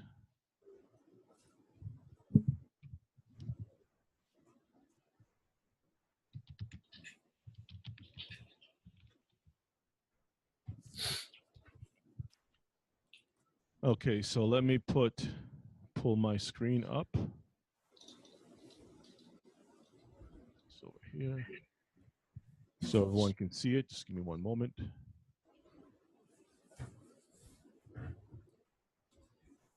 Okay. All right. So now I'm going to take a look.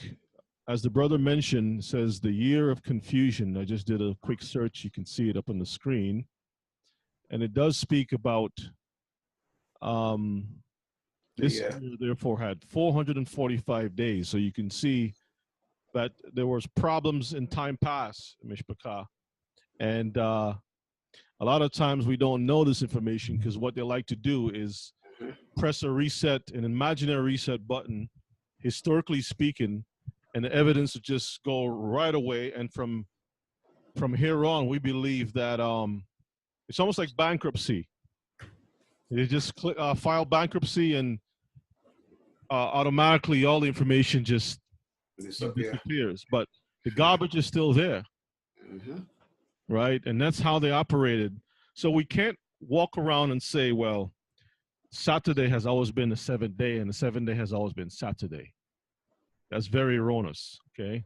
The Most High put his thing there for a reason, his luminaries. Now, when I looked at this, this is the one. So let me make it bigger.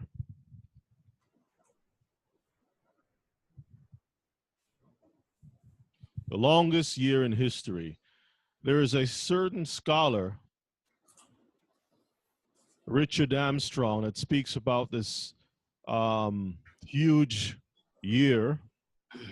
And he also speaks about, he says, before Caesar's reform, this Roman calendar was a terrible mess.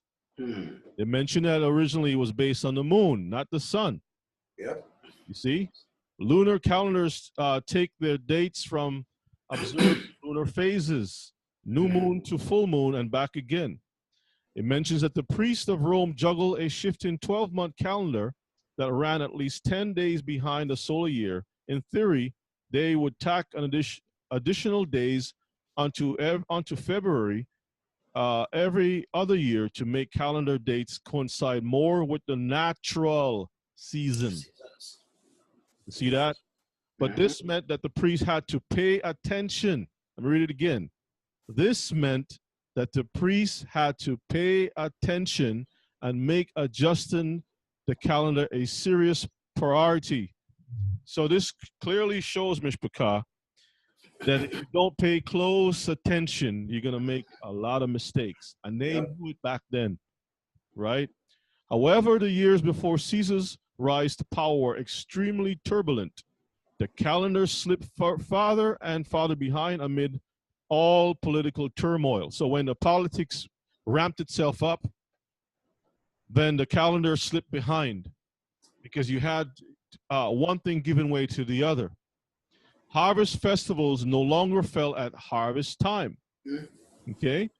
So you can see how the problems were there. And y'all can read the rest of it, but let me see if it can skip on down. So I think that's basically it. All right. So the evidence is out there, Mishpachah, that there were problems before. So we cannot have this assumption that problems didn't exist. That can really throw things off today. That's why we have to go back to the natural cycle of things, the way the Most High set his order, not these artificial things. I mean, in the future, we're going to have people who are synthetically designed. Are we going to call them humans too? Huh? Cells, are we going to call a patty, when you want to make your beef burger or whatever, we're going to call a patty hamburger or beef burger when it was genetically grown in a laboratory with a stem cell from the toe of a cow merged with the fat of a pig or whatever. So we can't look at labels to define truth. We have to let truth stand on its own, Mishpachah. I hope that makes sense. So does anyone have any questions for our dear brother, Felix? Let me stop my share. Does anyone have any questions for our brother Felix? Just raise your hand, and I will see it, and I will move you over to the talking side. Or if you want to say something too, that's fine. A comment is fine. If you have no We do questions. have Brother Doug. Let me move Brother Doug over. Shalom, Brother Doug. Okay, yeah, I think I moved over. Yes. You're all Shabbat Shalom, family. I just wanted to thank you, Brother Felix, and your wife for all of these teachings. I'm so glad that you're able to do them over again because I think I mentioned this before. You did it last year. You put all that hard work in and the quality wasn't so good. So this year it's much better. And I just wanted to share with the family. I was saying during our midday tefillah about all this entire subject matter. I can remember a few years ago when I first found this ministry and I was enjoying the teachings, and when it came down to the Shabbat, I was so disappointed to find out when I found out that they were keeping it this way. But as you continue to listen and learn, I learned that it was accurate, and now it's just keeping it according to the Creator's calendar. I mean, it's just a great feeling. That Saturday Shabbat it had became very stagnant, and then now and again we found out that it's only pretty much a 12-hour period. So we were doing things a lot harder than the way that they were intended. So I just thank all of you guys for putting out this truth to this capacity, much needed. And I look forward to hearing the rest of your teachings, Brother Felix, on this subject. You're welcome. You're welcome. okay, Brother Doug. We're gonna move you back over. Okay, and anyone else would like to? Oops. All right, Sister Sophia, you want to grab a microphone over there? Sister Sophia is gonna make a comment or a question, I guess. Question, okay. So thank you very much, Brother Felix, for the study. Yes. My family are Seventh-day Adventist. So we have been grown up and we have been taught the Saturday Sabbath, and I myself am actively researching it so that I can be fully persuaded in the truth. And as I said, I have been taught many things as a child and growing up as an adult, and I never questioned it. I always just assumed that what I was told was the truth until I found out who I was, and then I had to question everything I was told. Yeah. So when the subject came on the Shabbat, just like the brother said, that was a disappointment for me too, because I was like, wow, all the truth, and they keep a lunar thingy.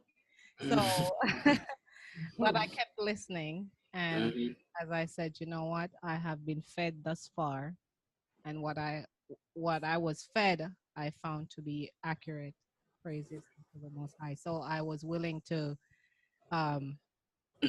study this, and I really want to understand this for myself because this is important. It contains worship. It's about worship, and that is something with dress and all that stuff.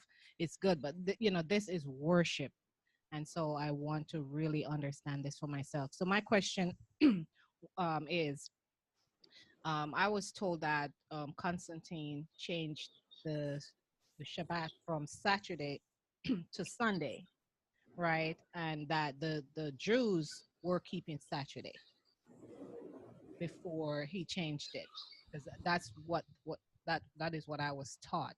Now, how would I be? That was my question. I always thought, then what was it that he changed? What was it that they were keeping Saturday, or how do we explain that portion of history? Okay, let me see if we can tackle that just a little bit. Constantine came about later on after I believe it was the destruction of Jerusalem. Correct me if I'm wrong. Okay, from what I remember. So at that time, before Jerusalem was actually destroyed, Hillel had already went through the process of making Saturday the Shabbat. You had a lot of the Hellenized and the Roman, those Jews, those Hebrews who had actually made compromises before the destruction.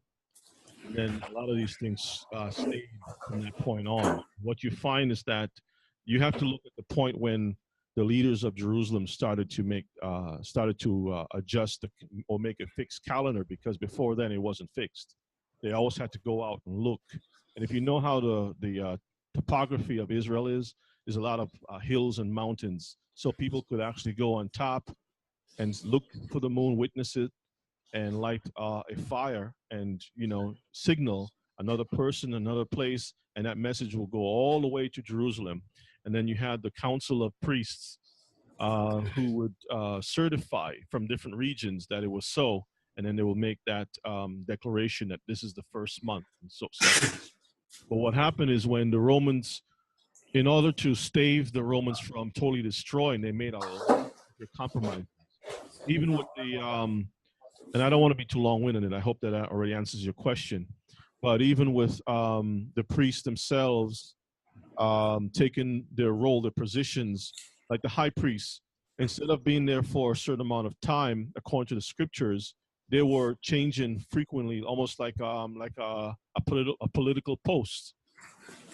They would serve. You had high priests that were going in there and serving when they were not supposed to be serving. So yes, the calendar itself was fixed before Constantine came about. And so what happened is, when they were taken into Rome, at that time, they were just keeping up with whatever that was set up before the destruction. I hope that answers your question. Does that answer your question? It was fixed before Constantine came about. So when you see that the Jews were keeping Saturday, those Jews were the Jews who had already adopted a fixed calendar before the Constantine came about. Yeah. So it's the same way that you find, even with the names of our people, when you read the New Testament, you see, if you go to the book of Acts, you see that Barnabas' name,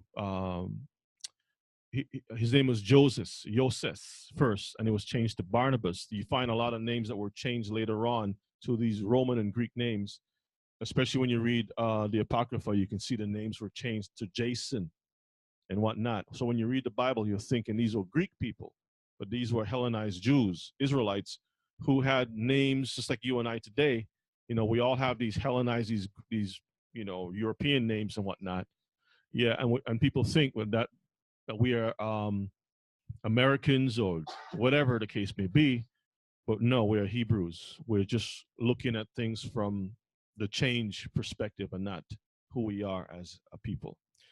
Any other questions? Let's see.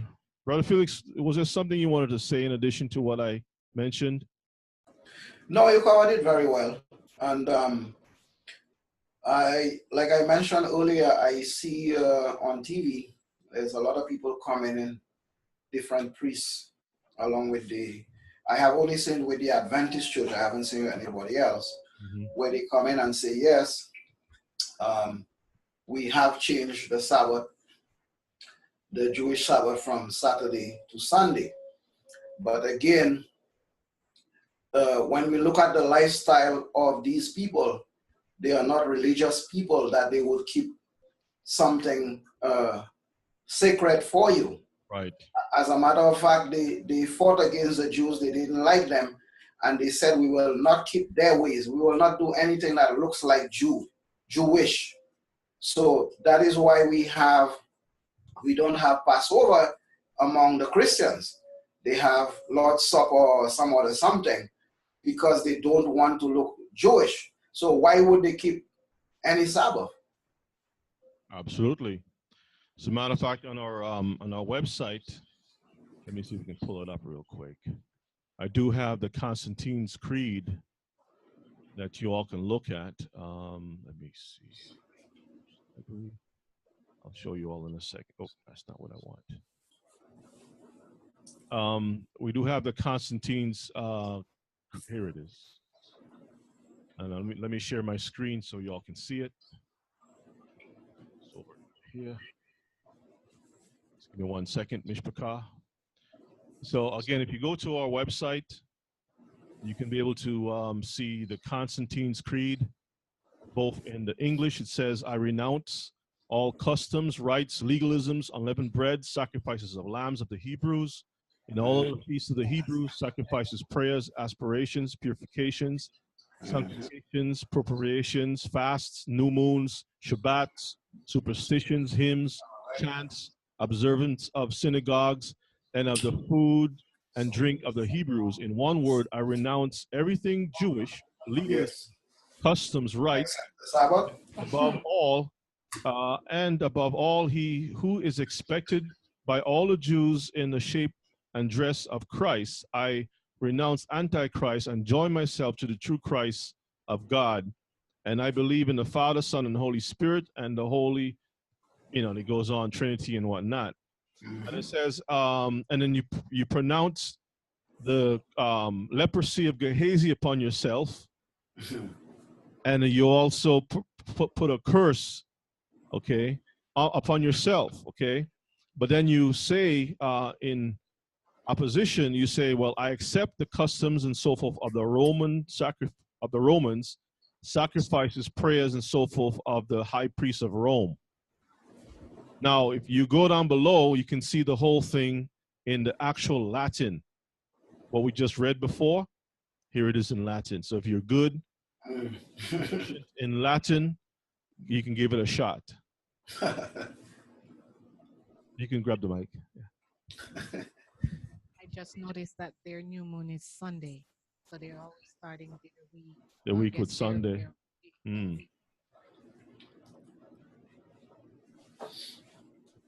And that is interesting when Brother Felix mentioned about the first day was dedicated to the God that they worship.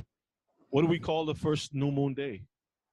That time is a time that we should worship the Most High. It's not a Shabbat, but we worship Him on that day.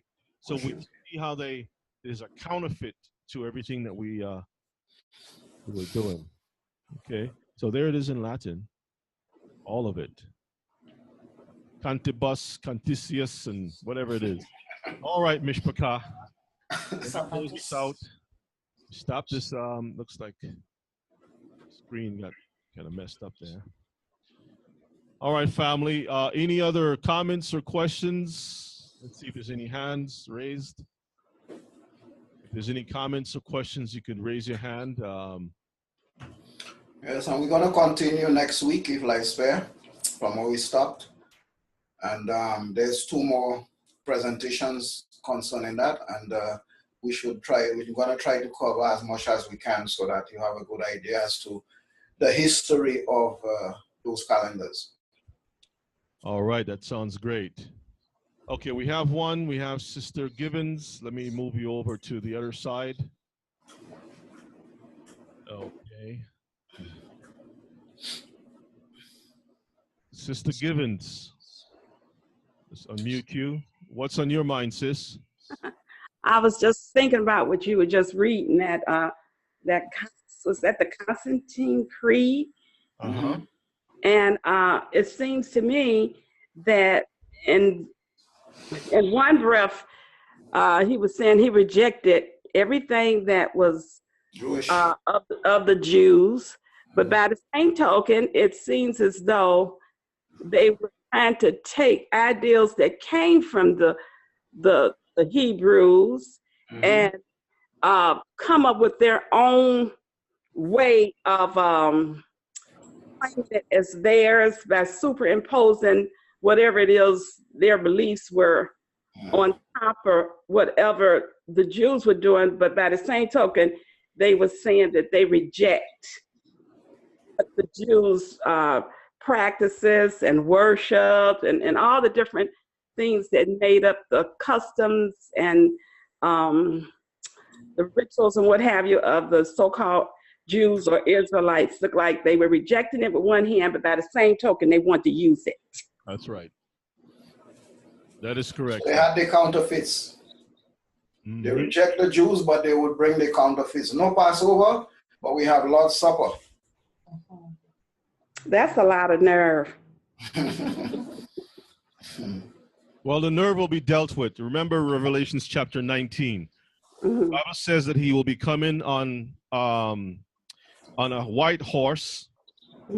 And as a matter of fact, let me go there real quick. Let's go there real quick. Then we're gonna say shalom to the Mishpachah. Okay. Thank you. I just want to make that comment. You're welcome, sis. Thank you so much. I'll move you back over to the other side. Let's see. Okay, we have one more who has Brother Shamar. Let's move you over. And then we'll read the scriptures afterwards. Brother Shamar, what's on your mind?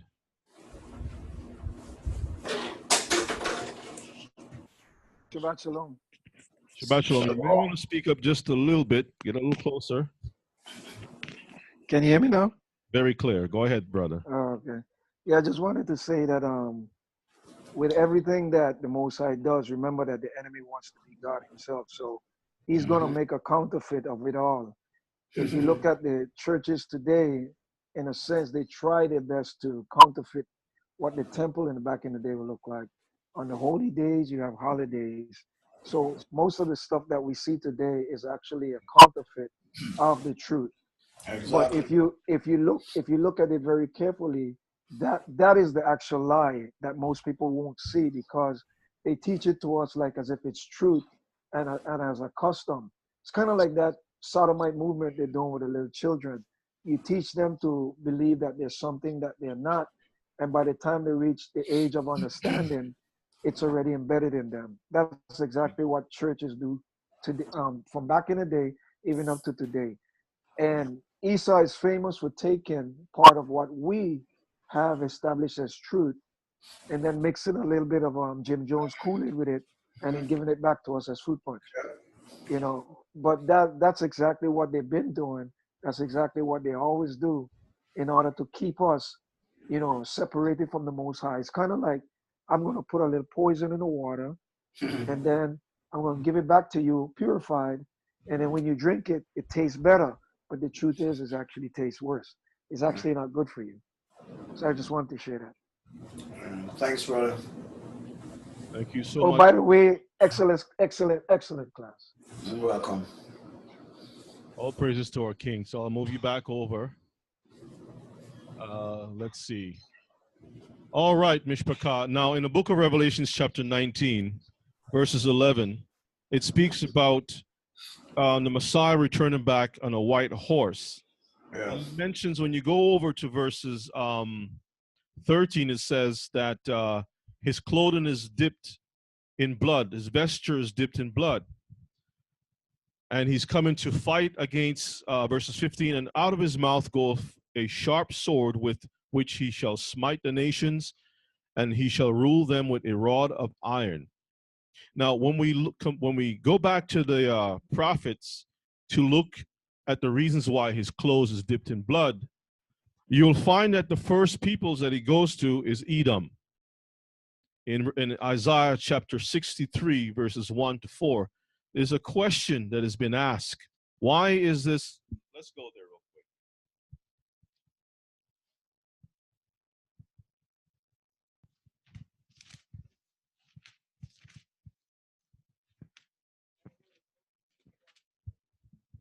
quick. Isaiah 63 and verses 1.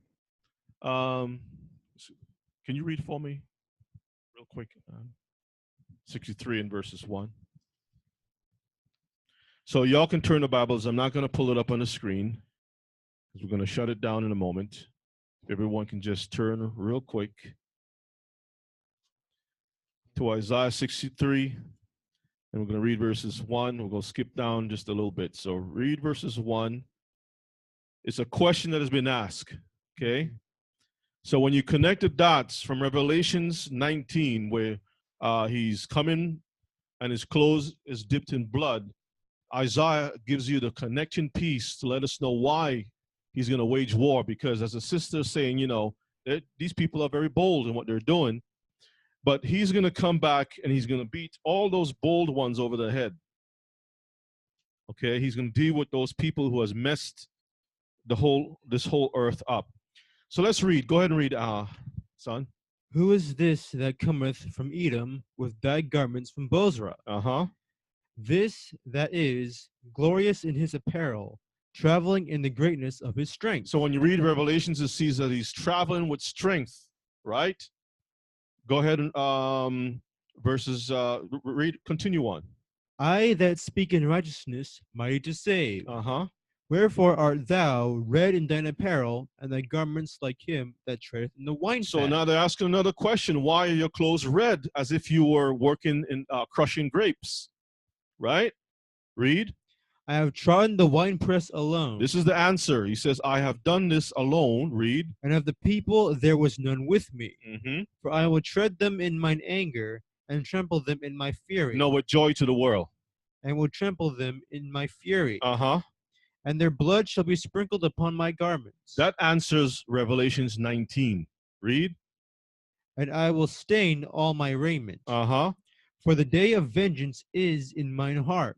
No, the day of peace and joy and goodwill to all mankind. For the day of vengeance is in mine heart. Read. And the year of my redeemed is come. All right, that's all we need. So again, it tells you, the question is, who is this person coming with his clothes stained in red from Edom? What is he doing in Edom? Because Edom is the one that is messing up everything upon the face of this earth. See that? So we can stop here, and we have clear understanding. And if you read the book of Jasher, it tells you that the Edomite family migrated up into Rome, and they became the powers of Rome. And from that point on, they have saturated Europe, and their tentacles are stretched all over this earth. Brother Shamar, you want to say one last thing? And then, as a matter of fact, Brother Shamar, stay close by. Yes, I wanted to say that Psalms 52 also ties into what you just read in Revelation 19.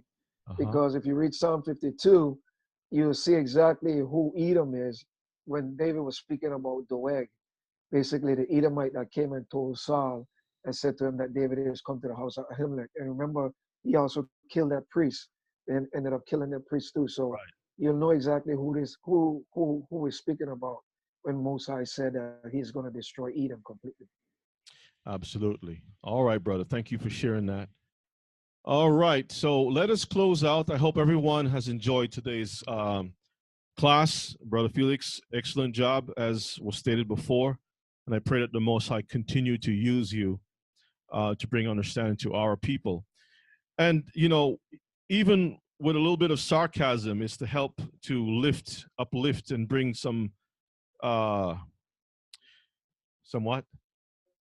humor, is needed for our understanding. But for some people, they don't like sarcasm too much. It offends. So, you know, we have to have a little thicker skin as Israelites, okay? So, all praises to our King. Let us all close out with Vazot HaTorah. As you all can see, hopefully, let me see, stop here. Let me make sure that everyone can see it. Sometimes our screens act a little strange. Everyone can see the Vazot HaTorah? Okay, Brother Zephaniah, looks like you wanted to say something, but your typing skills, your typewriter's a little off. So you got some strange language there. Okay, Vazot HaTorah, let's close out that. Vazot HaTorah Asher Zayim Moshe Lifnei Yisrael Api Adonai B'yad Moshe.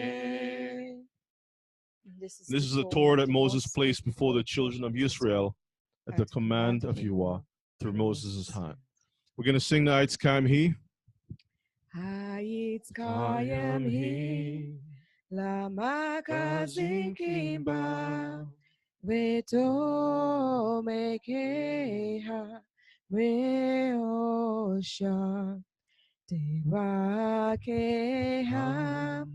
Darkenoam Vekol Nativoteha Shalom Shivenu Adonai Eleka benan shuva. Kadesh, Kadesh Yamenu, Kadesh Yamenu, Keke.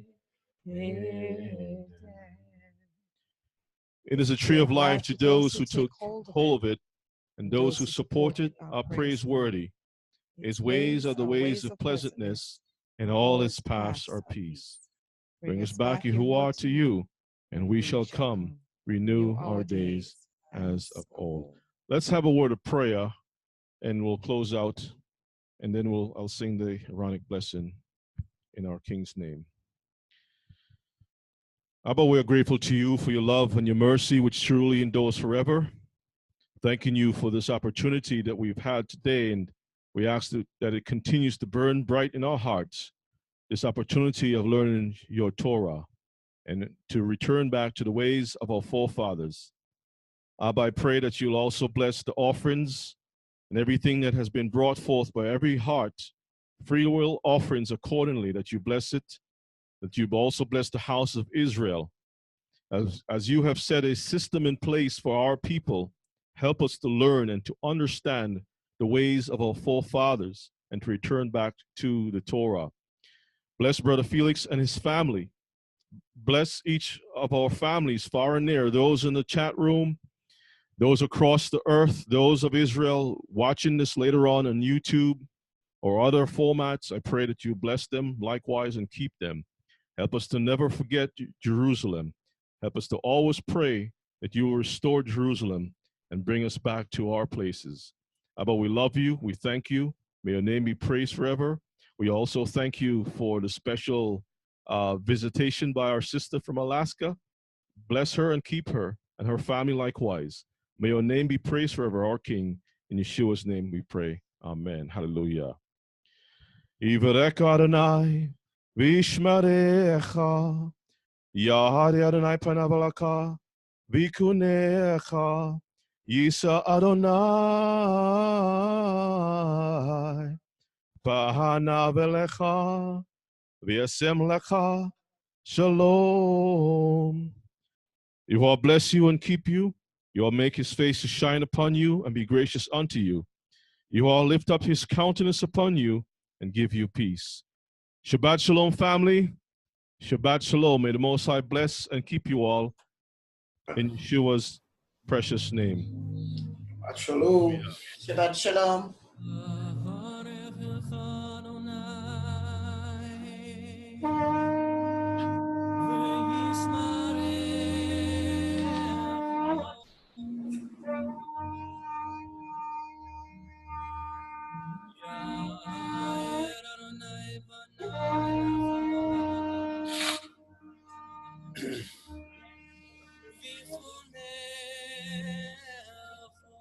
Shabbat shalom, family. Shabbat shalom. Love you all. Stay strong. Stay sharp. Shabbat shalom.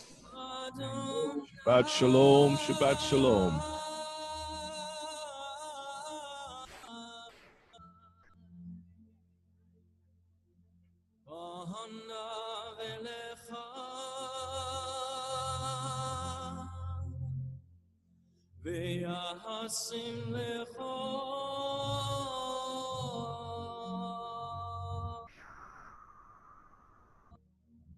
Shalom.